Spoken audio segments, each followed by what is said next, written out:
Greetings, everyone. This is Dr. Jonathan coming to you live on Sunday morning, and it is March 29th, and the year is 2020. It's been quite a year already, hasn't it? From, at least for those of us living in the United States, from all the drama of impeachment, remember that? Right into a worldwide, pandemic. I guess that's redundant. And it's been nothing short of strange and interesting and scary and inspiring, and now we are doing this online together. So if you haven't visited the Althea Center before, we are a heart-centered, open-minded, inclusive spiritual community for all those who seek to awaken to the oneness of life. We are open to different paths and practices and philosophies, but what unites us is this singular vision of all things as one thing, a legacy passed from the original founders of the community back in the late 1800s with the divine science movement, Nona Brooks and Althea Brooks and Fanny James and her crew of divine women mystics. So we cannot gather in person, but we can gather virtually, and in this way we have found new strength as a community. We are reaching out to people who haven't been able to come join us physically before, and those of us that are missing our companionship and connection, well, here we are together again. At any point in the program, you can make a donation. Althea survives predominantly on donations, so of course being closed right now to physical traffic, it is quite a testing and challenging time, but we know that we can come together and grow stronger through this, not only financially but more significantly in our spirit, in our connection, and in our mission. So if you haven't done this before, I'm Dr. Jonathan Ellerby. I've written a bunch of books. You can look that up if you like. I carry my iPad during this session because that way I can read poems and I can get messages from our general manager, Susan, who is online right now monitoring any of your questions, concerns, or requests. And I will definitely make sure that at the end of this, I have a few minutes anyway to answer a few questions. On Thursdays, we do a deep dive into some of the themes of today and then new themes, and that's at 11 a.m. Mountain Time USA. So that is a similar live gathering, except more focused on dialogue and exchange. And then this Friday, we will be offering our first online course, which is something that is not free, and we will be posting and advertising that, and then you can sign up. It'll probably be $10. It's a 90-minute class, Saints and Shamans, Discovering the Divine Qualities of Quarantine. And that'll be a Zoom call, so when you pay, you'll get a code, and then we can actually see each other and talk and interact, and it will be as if we were side by side. Without any further delay, I think I've done all the... Oh, no. We have a special new program. I'm trying to remember all the things I'm supposed to tell you about. We have a special new program, and I'm going to remind you of all this at the end. See, it's just like a regular Sunday gathering. We even have announcements. So, we are doing something new. I can't remember exactly what we're calling it. Compassionate Callers, something like that. And or Calls of Connection. Doesn't that sound good? So if you look in the newsletter that went out, and certainly this will be posted again on Facebook, and certainly this will go in the next newsletter, we are inviting any Althea community member or friend of Althea that would like to be a part of reaching out to people who are interested in more conversation and connection while they're in solitude, whether that's just chit-chat or something a little more spiritual, a little more therapeutic. Please let us know which category you're in, and maybe it's both. So we're going to create a roster of people who are willing to make conscious, compassionate calls to connect. It's pretty good. And those people who would love a call. You know, many people are in isolation, living alone, and would just love an Althea friend to chat with. Just talk about whatever, the service, life, what they're going through, some fun recipe they just discovered. It doesn't have to be a request because you're in crisis. It can just be a desire to reach out. You don't even have to be living alone. You might just be sick and tired of your family. Sorry. So let us know by the email address that was listed in the calendar or in the newsletter, and I'll see if Susan can post that for you. Okay, well, I'm tired of the announcements and tired of dealing with technology, so let's get into our purpose for being here together today. Remember, you can send questions at the end. You're welcome to send comments to each other throughout, but I won't be aware of them until the very end. And yeah, let's take a breath, shall we? Deep breath in, let your eyes close, and we're going to settle down.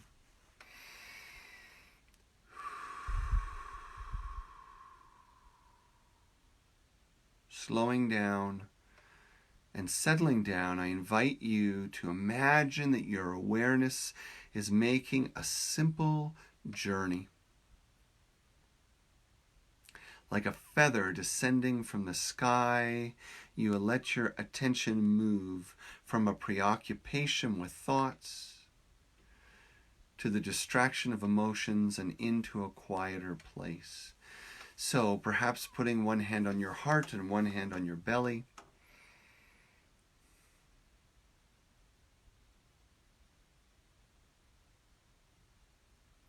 Feel yourself slowing down and settling down. Listen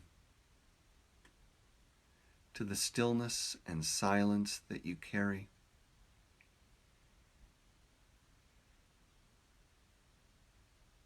Feel the muscles in your face relax. Feel your shoulders drop. Feel your body soften.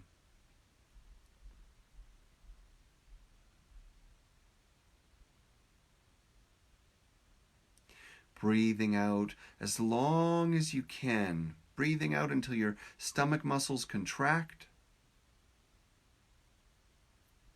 And then a nice, refreshing breath in. As you settle into your breath and your body, I'm going to read the first of our poems for today. So just take your time. Be with your breath. Be with your body. Experience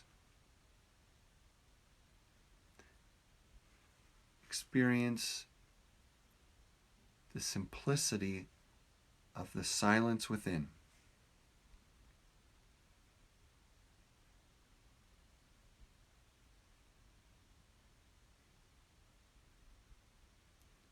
Imagine your heart opening into this silence.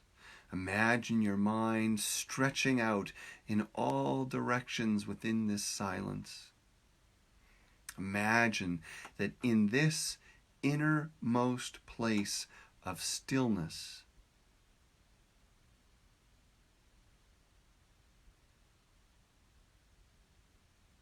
you become aware of the presence of spirit and all things, each and every one listening, each and every one watching, whether live or sometime later in this moment, in our stillness. We are together. We are in the place where there is no distance. We are in the place where we share one love, one mind, and the healing presence of our source. As you feel yourself slowing and settling, let the words of this David Whyte poem resonate within you. sweet darkness. When your eyes are tired, the world is tired also. When your vision has gone, no part of the world can find you. Time to go into the dark, where the night has eyes to recognize its own.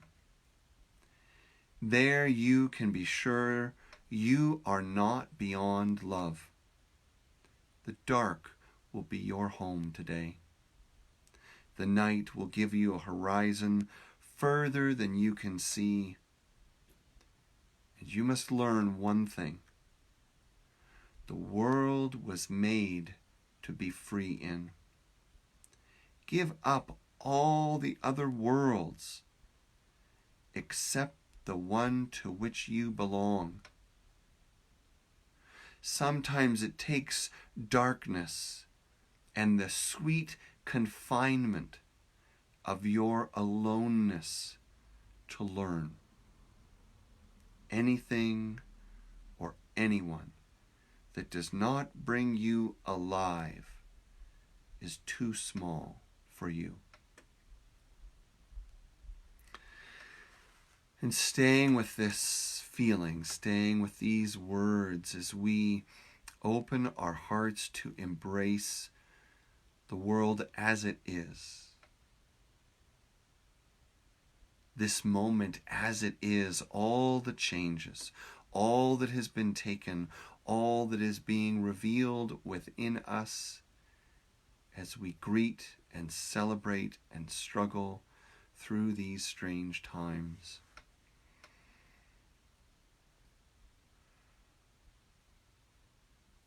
And from this place of allowing, we pray, each in our own way, sending a voice, radiating, holding intention to the one that is all. Dear God, our source, mystery, and pure, radiant existence. May we discover your presence within us today. May we set down the illusions of separation and division and awaken through these days, through these difficult times and strange challenges. May we awaken to the unity of life, to the presence of energy in all things. May we awaken to our ability to listen and learn from the very spirit of life itself. Love, wisdom, ever present in each moment, if only we would allow ourselves, dear God, to be brave enough to observe our struggles, observe our boredom, observe our resistance, and continue. Bless us with this bravery. Bless us with this focus and compassion for self and life, that we might move deeper and discover the true nature of things when the ordinary way has been removed. May we not resist that which is being taken. Dear God, may we give it willingly as a gift to you, as an offering to you, as an exchange for the beautiful and glorious gifts that are all around us in nature and community and self and spirit. We give thanks for whatever measure of health we have. We give thanks whatever measure of life we have. We give thanks for whatever comforts safety and nourishment that we have. And most of all, from the deepest place within, we are grateful that when we go beyond our pain and resistance, we find an endless contentment, an endless resilience, an unshakable faith in the beauty and the love and the wisdom present in all things at all times, should only we have the senses open to receive. And from this place of knowing, dear God, pure, radiant existence, we offer a prayer of healing for this world, for each and every being in this world, that we might come to a place of balance, of harmony between friends, within families, within communities, and between them balance, between countries, between creatures, between humanity and our family in this world of nature. Quick resolution to the problems we face, with deep lessons we will never forget. Amen.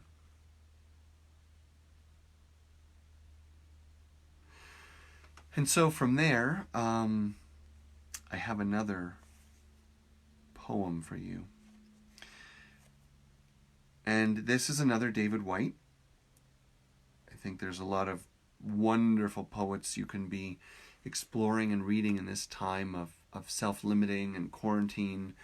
Obviously, many of you know David Whyte. Of course, the old classics, Rumi, Hafiz. Those are wonderful to be reading now. Rilke, R-I-L-K-E, Rilke's Book of Hours couldn't be a better companion to what we're going through. The Stephen Mitchell translation of the Tao Te Ching, another amazing, amazing companion for these times that we're in. And may I say that there are fewer authors like Thich Nhat Hanh and Thomas Merton, two monks who have written copiously, generously on the power of what we're going through. And by that I don't mean pandemic, by that I mean simplicity, letting go, being present, and considering a life of contemplation. In this way, when we take every experience of life, and let it be a doorway to something greater than ourselves, we discover that we are never alone. We discover that we belong, and that our experience is important, and that all things are as one in the family of life. So this David Whyte poem is called The House of Belonging. I awoke this morning in the gold light, turning this way and that, thinking for a moment it was one day like any other. But today, the veil had gone from my darkened heart, and I thought it must have been the quiet candlelight that filled my room. It must have been the first easy rhythm with which I breathed myself to sleep. It must have been the prayer I said, speaking to the otherness of the night. And I thought, this is the good day you could meet your love. This is the black day someone close to you could die. This is the day you realize how easily the thread is broken between this world and the next. And I found myself sitting up in the quiet pathway of light, the tawny, close-grained cedar burning round me like fire, and all the angels of this housely heaven ascending through the first roof of light the sun has made. This is the bright home in which I live. This is where I ask my friends to come.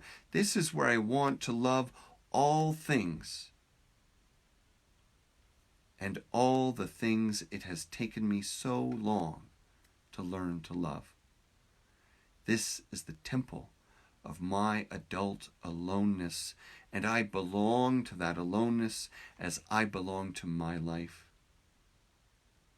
And there is no house like the house of belonging.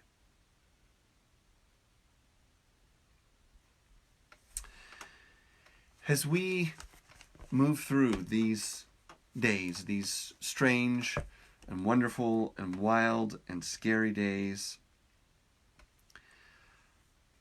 I find myself consistently thinking back to gathering after gathering that we have had at the Althea Center, story after story, message after message. And though it may seem almost bizarre to imagine, but it is precisely this moment that we are in that has always been in the back of my mind, that is the heart of every teaching and every offering we have ever shared. How to know the fullness of self and life when everything that we have become attached to is taken away. I'm reminded of a story that I share again and again and again. To paraphrase, it's the story of the queen who became a queen at a young age and inherited the great wisdom keeper that had advised her father, a wise, old, you might say, court advisor, assistant to the queen. And this man had guided her all her life, and then it came to pass that as she grew older, of course, so did he, and he was failing in health and ripe in age, and so they went in search of another advisor to the queen. And you may remember the story goes, they have a great search across the land, and of course, when I tell this in person, I kind of play it up and talk about all the contests and gatherings and all the different ways they're searching for the one wisest person in the empire. It comes down to 3, and they are brought into the royal courtyard where the queen and her other advisors and councilmen and council people are all together, and they tell them that they are ready for the last test. And as you may remember, they are thrown into the deepest, darkest dungeon of the empire, where all 3 are left. And the queen and her little team, her posse, gather behind the walls of the cells, peering through cracks, just the way the villain always watched in Scooby-Doo, the cutout eye holes of the paintings. And the first one is busy gathering tools. The second one is busy making calculations. The third sits quietly. She is meditating. And they wonder what's going on, and they're starting to make bets, right? This one calculating, measuring, must be so smart. This one gathering tools must be imminent on some kind of discovery. What could this third one possibly know by sitting still, by doing nothing, by simply resting with her eyes closed? And if you remember, the story goes that the woman in the middle, the one who has done nothing, simply stands up, walks to the door, and opens it, only to discover that the imprisonment was simply an illusion. The door was always open. And so it is with this moment that we're in. This is the moment I was talking about. The moment where you felt that nothing made sense. The moment where you felt like life was doing things to you. The moment where you felt that things were being taken away. In that moment, you must stand inside yourself and know that only you are in charge of your own freedom. No one can take freedom from you. You can imagine, you can believe, you can feel like freedom is being taken, but freedom is not a physical condition. It never has been. Freedom is our relationship to ourselves and our world, and the knowing that our well-being does not rest in what is normal, what is expected, in fulfilling roles. Our freedom comes through awareness and allowing, coming into alignment with the nature of life itself, wherever and however we are.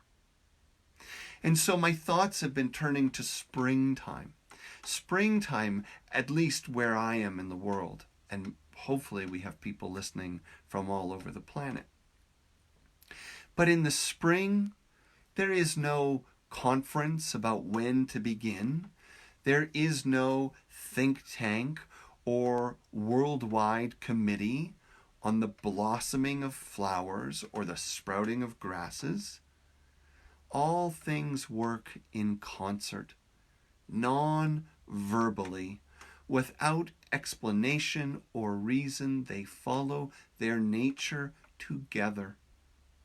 And so we must consider that there are two eternal principles that we are participating in right now.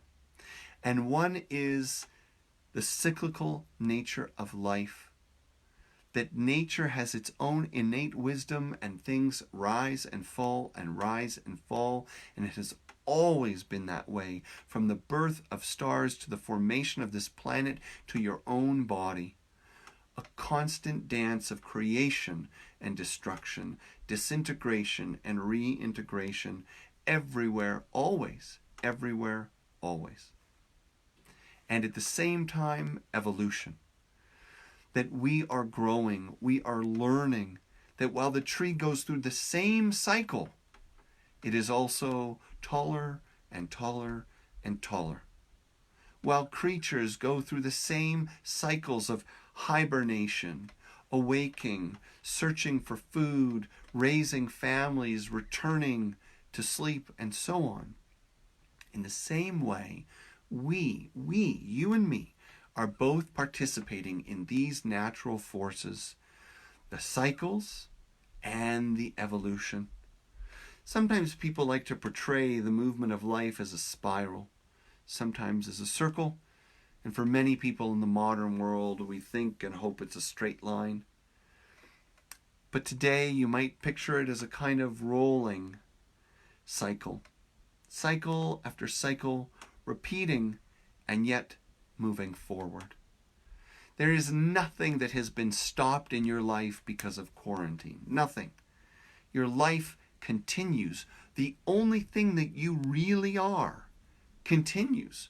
Your consciousness, your awareness, your heart, your mind, it is all moving.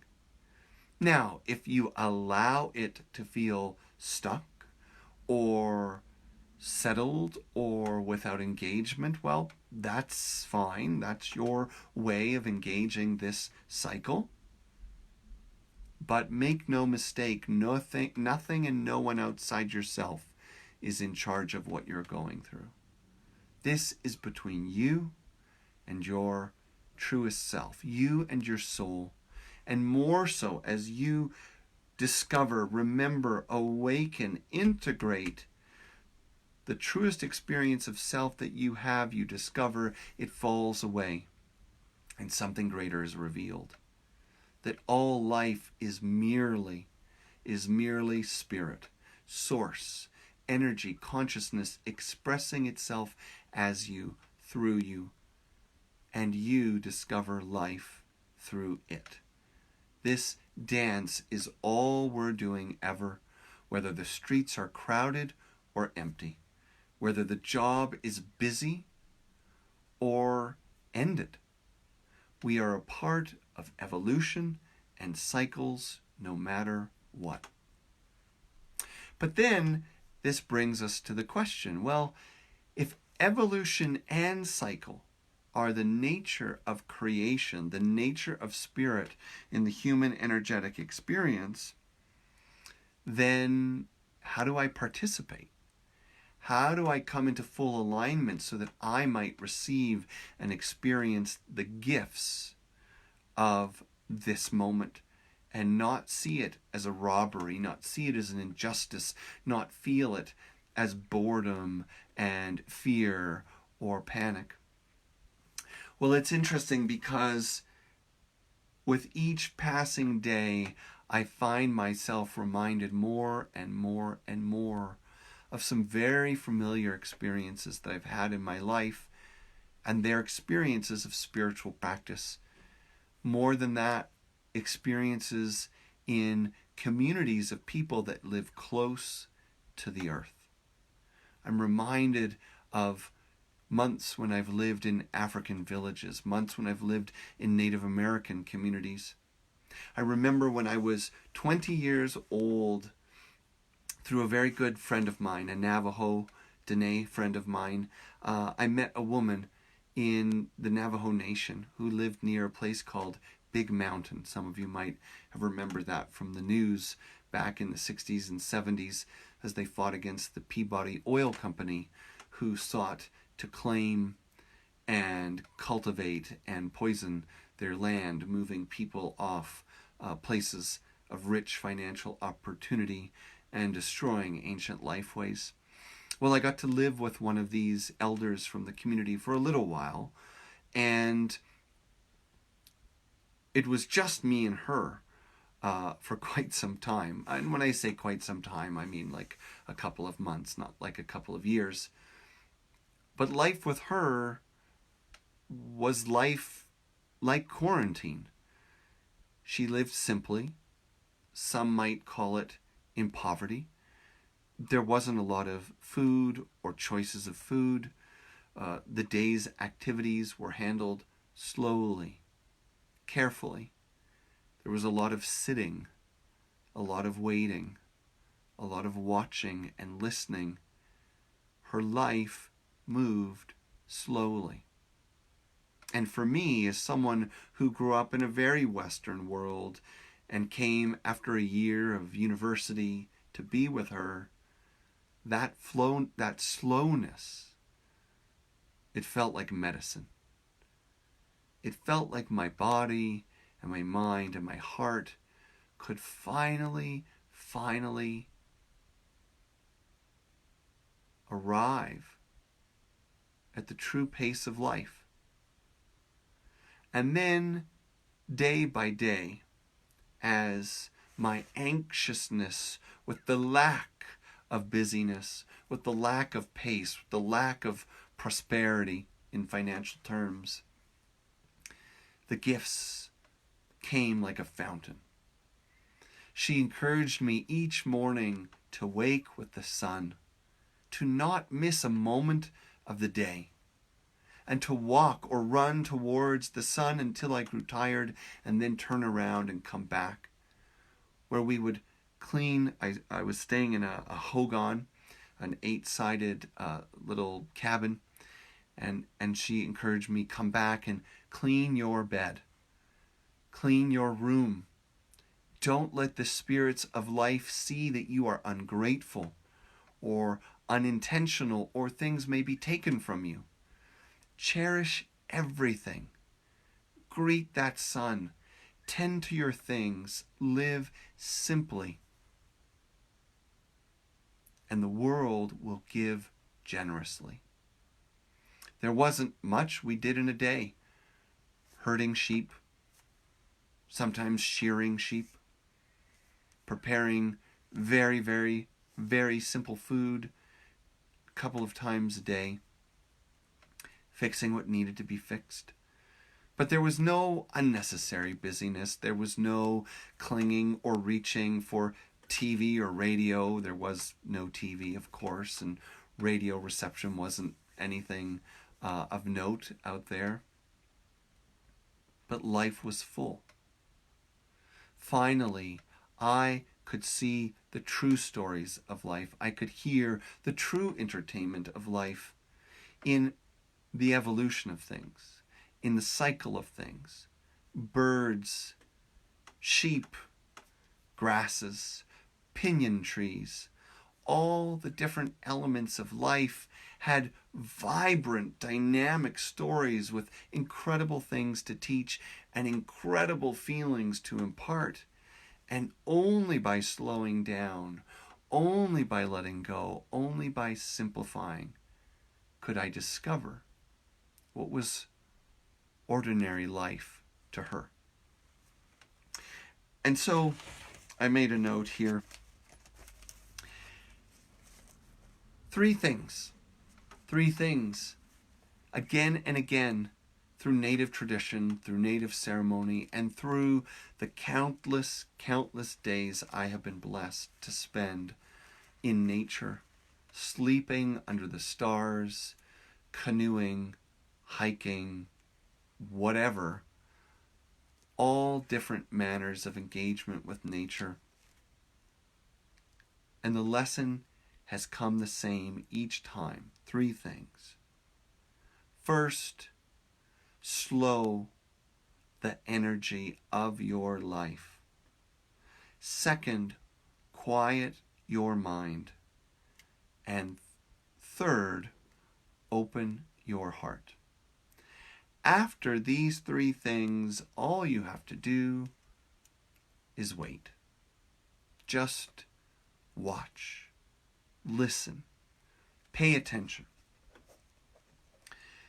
And so, if you want to ask yourself, how do I transform the experience that I'm in? And by that I mean any experience that I'm in.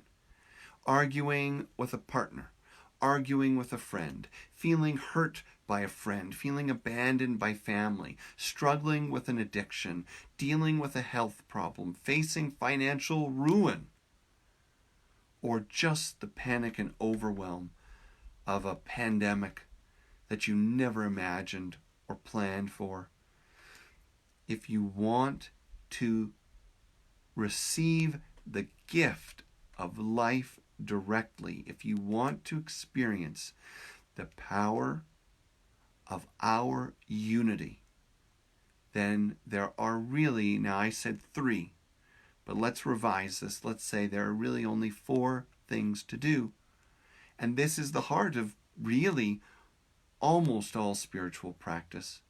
And I do believe this was taught in the early days of all spiritual and religious traditions. 1, you must cultivate a slower energy. Cultivate a slower energy in your life, whether that means being less, doing less, cluttering your world with less. Slow the energy of your life down. 2, quiet your mind. No more planning, no more fooling yourself into thinking you're the one controlling things, that you need to judge things or fix things. Quiet the mind. 3, open the heart, which means we connect with the heart and we allow the heart to connect. We connect with our own heart and we allow our heart to connect. But if there were a 4th one, it is then pay attention. And that's it. Pay attention. You can transform any walk. You can transform any afternoon of solitude and desolation. You can transform any struggle if you slow the energy of that experience down. Quiet your mind and its desire to take over, and open your heart by connecting with your heart and allowing it to connect, and then simply pay attention. Look, listen, feel, and you will find that we are in a living energy universe, and that all the wisdom and all the love we could ever wish for in any book, in any course, in any program, in any community, in any relationship is already present. It is literally in the air around you. It is literally in the silence that you keep within you. You are a part of a living energy universe, and all you need to do to receive its gifts is amazingly, accept what the world is asking of you right now. Slow down. Simplify. Learn to be with your own mind and your own thoughts. Give yourself time and permission to feel whatever is moving through your heart, whatever grief, whatever sorrow, whatever anger, and keep going. Let that open your heart. Let yourself feel connected to all those who suffer. Let yourself become aware that the heart is our point of connection with all life. And then in that slow energy, through that quiet mind and that open, feeling, connected heart, we listen, watch, pay attention. This could be the most healing and transformative time of your life, but you must engage it with intention, with purpose, and that purpose brings you to the surrender that allows you to receive.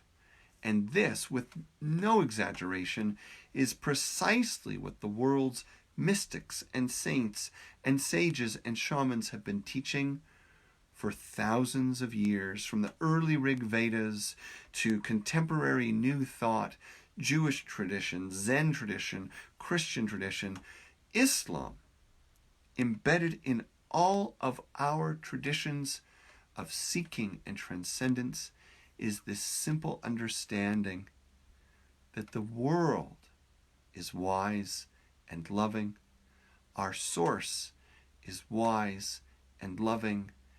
And whatever it takes to slow your energy down, release the busyness of the mind, and open your heart, it will bring you to gifts and discoveries you've never previously imagined.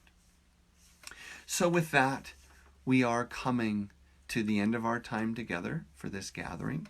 And what I'd like to do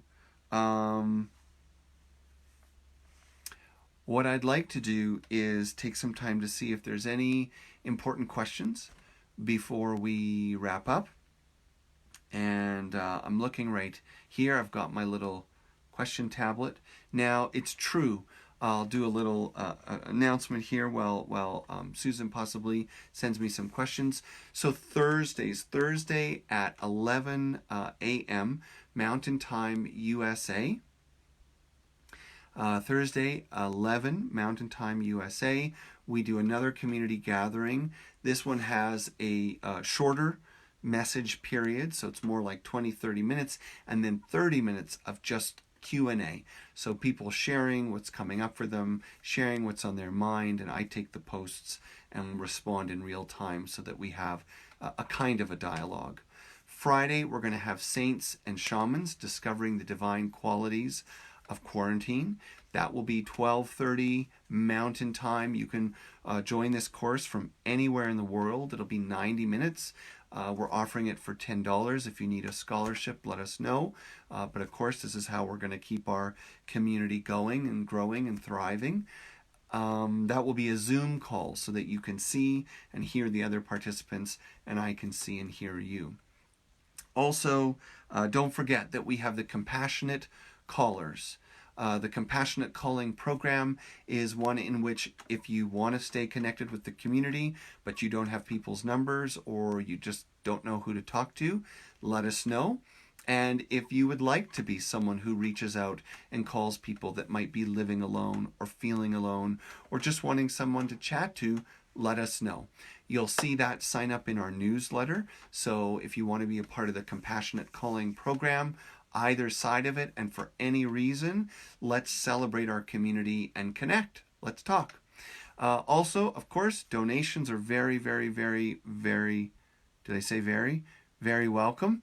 Very much needed for our community to continue to grow and thrive, because even though we're all here online, our great big beautiful historic building continues to be there, as does its taxes and maintenance and utilities and all the other things.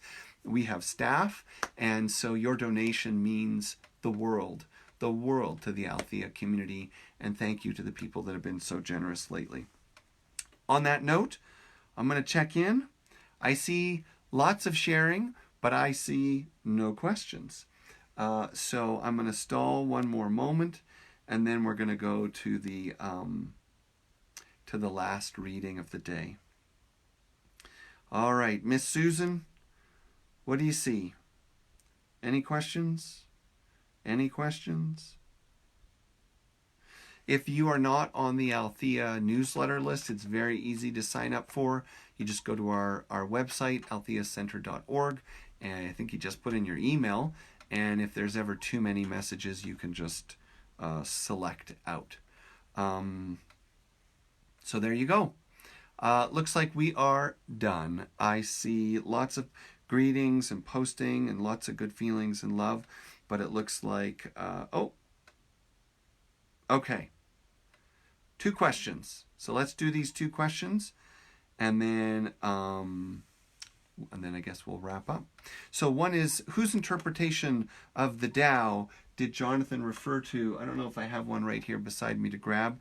Stephen Mitchell. Stephen Mitchell. Now, some academics have said that he's taken too much poetic liberties with this translation, but I've, because of my background in religious studies, I've read, I don't know, probably 6 or 7 different translations of the Tao Te Ching, and I have to say, despite any debate on literal accuracy, personally, I can't help but feel that there is no better translation that communicates the essence of Taoism and the Taoist principles. That's just my opinion. The other question, though, that's been sent here is, do you have any insights on how to balance holding space for others and also caring for ourselves? Well, this is a complicated kind of question in this particular moment, because holding space for others can mean some very different things. So in some cases, people listening or watching this, you're living with someone who is going through something that you're not. So you might be feeling one way about what's going on, and they're feeling another way. And you want to respect that maybe they have stress or fear, and maybe you don't. Maybe you're, like me, kind of a reclusive, introverted type who just loves being stuck at home with his family. And so in that case, it would be very different than, let's say, if you were someone who was an essential service provider and you're out there in the world as a nurse or a doctor or maybe a delivery person or working in a grocery store. And in those cases, the same dynamic is there, but very different in the sort of intensity, right? You have to look after your own health, but you're there to serve others. What strikes me, though, is that the principle is probably the same in both cases. That the first thing we need to do is cultivate a healthful, balanced relationship with self and spirit. And when you have that feeling, when you have that sense of comfort and clarity that you are, so to speak, looking after yourself or mindful of what you need, and you remember we talked about slowing down, clearing the mind, opening the heart, paying attention. If you're doing a lot of that, then it's from that centered place, that spirit system within, that you can observe the people that you need or want to hold space for, and have a more intuitive sense of what the best way to engage them is. Of course, Spacious, loving attention is going to be the most common thing that most of us can give anyone. Spacious, loving attention. And what that means is we don't make them wrong or bad or, different from a place of judgment just because of what they're going through. You allow them to feel what they need to feel. And from that place, connecting and allowing them to be where they are, then when it feels right, when you feel you're centered and balanced and have the energy to do so, you can invite them into a different experience with questions. Suggestions, less so. Telling them what you see, less so. Owning your experience, yes. Asking them about theirs, of course. And sharing what works for you, that could be good too. But just remember that when you're finding this balance between holding space for yourself and others, when we start with the self, it really means start with spirit. Not self as in self-comfort or self-congratulation or self-pleasure, but starting in your personal relationship to spirit. Personal relationship to spirit. And from that place, you find everyone is already being held in your practice, in your prayers, in your consciousness. And so there becomes much less to do. Being with life as it is a way of holding space for others and what they're going through. So hopefully that's helpful. I don't know if that's specifically it, but Christy, if you want to ask more questions, hit us on Facebook and I would be happy to answer those as well. With that, I do see we're coming to a conclusion of our time. I'm going to look for my last poem that I wanted to read to you today. And this poem I chose, it's a Rumi poem again. Many of you have heard it before. It's not that long, but it's called Don't Go Back to Sleep. And I've chosen this poem because what we are going through is an extraordinary opportunity. And it is both a part of a cycle and an evolution. We can find peace in this because of the cycle, and we can find power and purpose in this because of the evolution. The peace comes from knowing that, as uncomfortable as this may be to hear, a worldwide crisis, a worldwide pandemic is kind of normal for this planet. I mean, the planet's been through plagues and meteors and, ice ages. It's abnormal not to repeat cycles of creation and destruction. It is very natural for us every few decades, every few hundreds of years to encounter great crises. It wasn't that long ago that many people still alive today lived through a great drought in this country, a Great Depression. Things like this have gone on in other parts of the world in the last 50 years. There are countries that have survived Ebola. There are countries that have survived extreme famine. So what we are going through right now as a collective is an extraordinary opportunity in terms of our evolution and purpose. And yet, in the scope of human history, in the scope of the history of the planet, we must understand that we are never immune to crisis. We are never immune to chaos. We are never immune to change.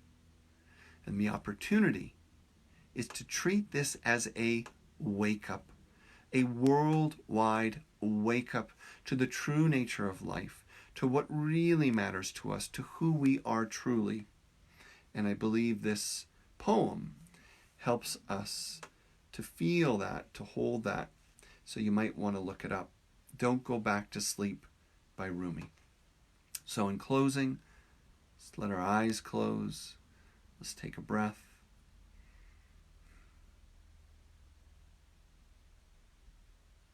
hear and feel the stillness. The breeze at dawn has secrets to tell you. Don't go back to sleep. You must ask for what you really want. Don't go back to sleep. People are going back and forth across door sills where the two worlds touch. The door is round and open. Don't go back to sleep. And so with that, let's gather our breath. Let's touch our hearts. And let us feel and know the importance of what we are doing in this moment, wherever we may be connected and radiating a loving, healing prayer for our planet, for all beings on it, and that in this next cycle, in this next movement of evolution, that we might move to a place of great harmony, compassion, and wholeness.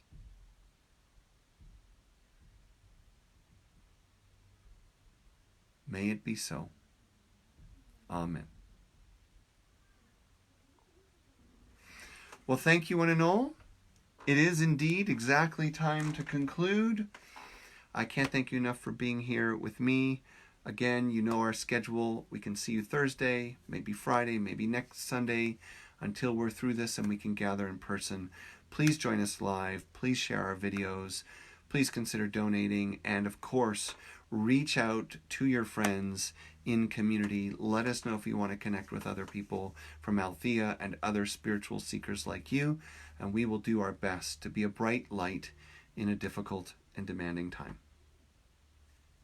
Ciao.